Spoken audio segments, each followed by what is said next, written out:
Hello. This is a short video about a lady called Alexandra Kalizhskikh, and she is 26. She was on one of the marches, on one of the protests on the 6th of March. And her protest, I think, was in Komsomolskaya Square, I think, in Moscow. But so much has been said about the ghastliness of the attacks by Russia on Ukraine and on citizens, innocent citizens in Ukraine. Less has been said about the attacks on Russian citizens in Russia. Alexandra was arrested, and 20 odd minutes later, with 30 other people in a van, she was taken to a police station. Their ID cards were confiscated. Then she was taken to room 103.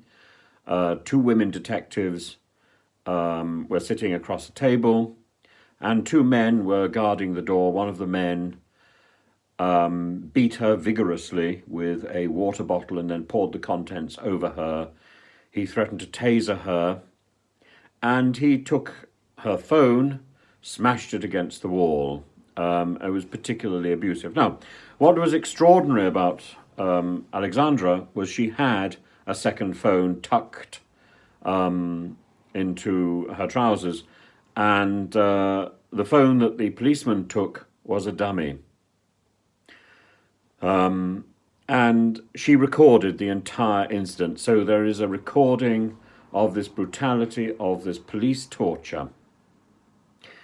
She was due to be tried under Administrative Code 22, Part 5, on March the 10th. That is today. We don't know what's happened to her yet.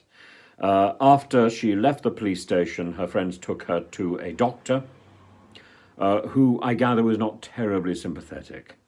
But they did register her bruises, and they made a record of the fact that she had been tortured in a police station.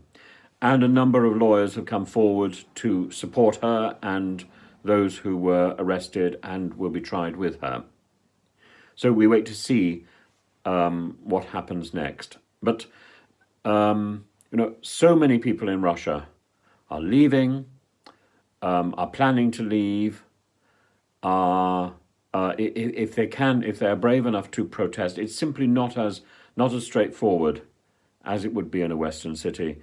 To protest is to risk your life, and to risk your health, and to risk your future. And laws are being made on the hoof. Threats that if people protest, they will be sent on to fight in Ukraine. One is literally taking one's life in one's hand. And we should be incredibly grateful and supportive of those people who are prepared to speak out in their own country against this brutality and this tyranny, because we don't know where it's going to go.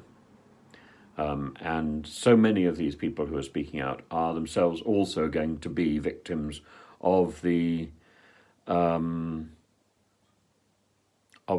the measures that we are putting in place, and the sanctions that we are putting in place, because those sanctions will bite and will particularly hurt ordinary people as well as the people in charge. But the people in charge are heavily insulated. There we are.